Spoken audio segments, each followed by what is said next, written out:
Thank you. రెడీయా?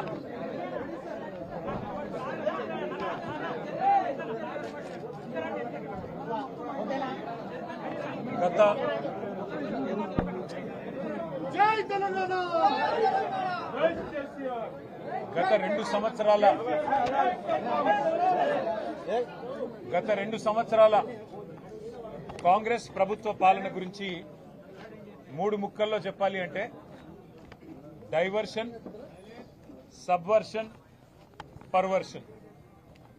Attention divert చేయడం, తమ చేతగానితనాన్ని సబ్వర్ట్ చేయడం, అట్లాగే పర్వర్ట్ రాజకీయాలు చేయడం. మూడు ముక్కల్లో తేల్చాలంటే ఇదే ఈ రాష్ట్రంలో గత 2 సంవత్సరాలుగా జరుగుతున్న కాంగ్రెస్ పరిపాలనా తీరు.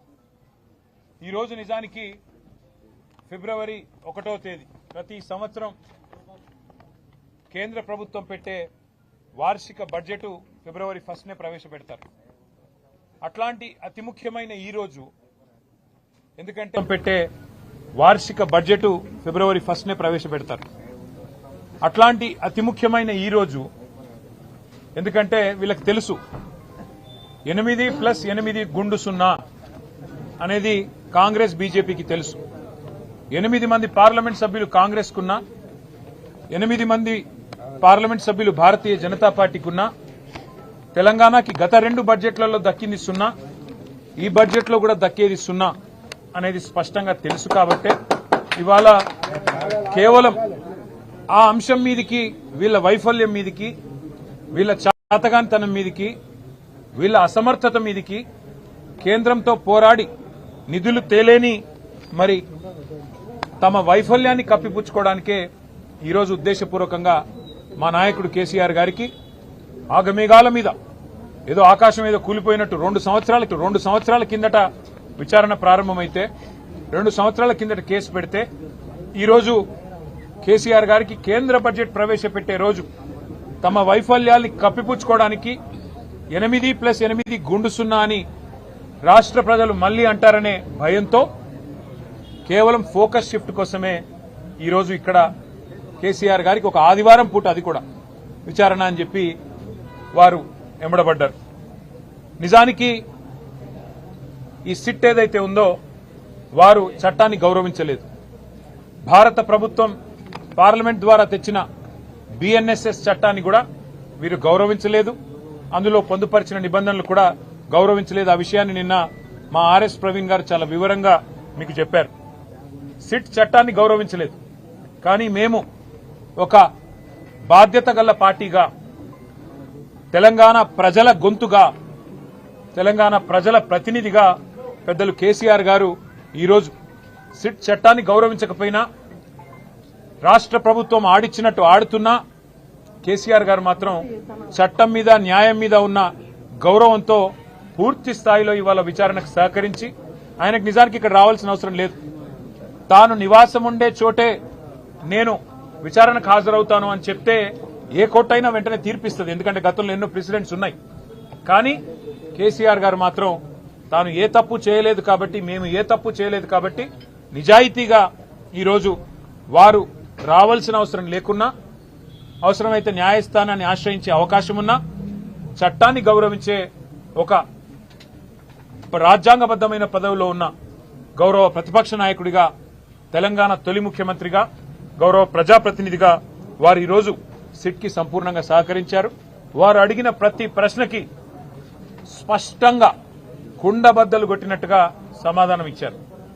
ఈ రోజుతో నాకు అర్థమైన కాడికి, నాకు తెలిసిన కాడికి, మరి ఈ రాష్ట్రంలోని పోలీస్ యంత్రాంగానికి, ముఖ్యంగా ఈ రాష్ట్ర డీజీపీకి, సిట్కి నాయకత్వం వహిస్తున్న పెద్దలకి ఒక విషయం తేటతెల్లమైందని నేను అనుకుంటా ఉన్నా. అసలు ఎలాంటి తప్పు జరగలేదు అనే మాట స్పష్టంగా ఈ విచారణను నిర్వహిస్తున్న అధికారులకు ఇవాళ తేటతెల్లమైందని చెప్పి నేను భావిస్తా ఉన్నా. ఎందుకంటే నిజానికి ఏ తప్పు జరగలేదు, ఏ తప్పు ఎక్కడా కూడా మా ప్రభుత్వం ఎన్నడూ చేయలేదు.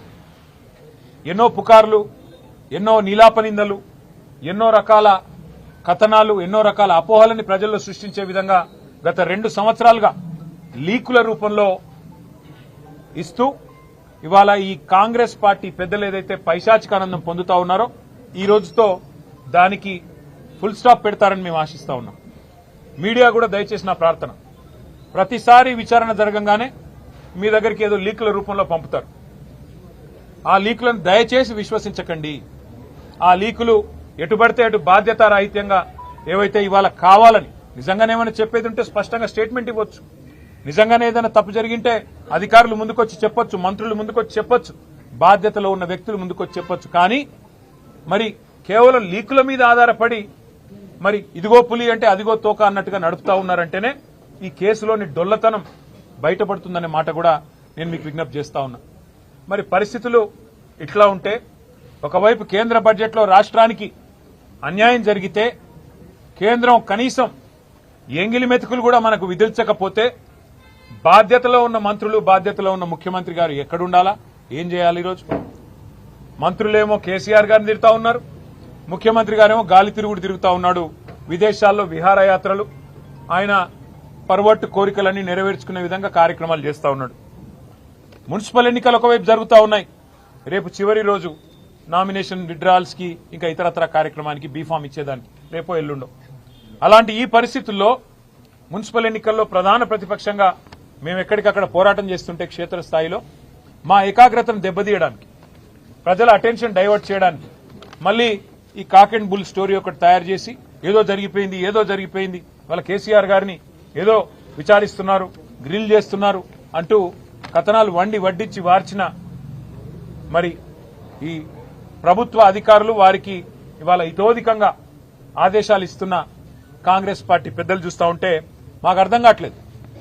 ఈ అసత్య కథనాలు, ఈ లీకులు, ఈ అబద్దాలు, ఈ అదిగో పులి అంటే ఇదిగో తోక అనే పనికిమాలిన వ్యవహారం అంతా చూస్తూ ఉంటే అసలు ఈ విచారణ ఎవరి ఆధీనంలో జరుగుతుందో మాకు అర్థం కావట్లేదు. ప్రదేశ్ కాంగ్రెస్ కమిటీ అధ్యక్షుడు మహేష్ గౌడ్ గారి నాయకత్వంలో సిట్ ఉందా, లేక అధికారుల ఆధీనంలో ఉందా మాకైతే అర్థం కావట్లేదు. విచారణ చేసేది సిట్టా, లేక పీసీసీయా, లేక బీజేపీనా, అది కూడా మాకు అర్థం కావట్లేదు. వాళ్ళ రాష్ట్రంలో ఎంత దయనీయమైన పరిస్థితులు ఉన్నాయంటే నిన్నటికి నిన్న హైదరాబాద్ నడిబొడ్డున కోటిలో సుల్తాన్ బజార్ పరిధిలో పొద్దున 8 గంటలకి తుపాకీతో కాల్పులు జరిపి లక్షల రూపాయలు దొంగలు ఎత్తుకొని పోయినా వారి గురించి పట్టించుకునే నాదుడు గాని ఈ రాష్ట్రంలో ఇంత దిగజారిన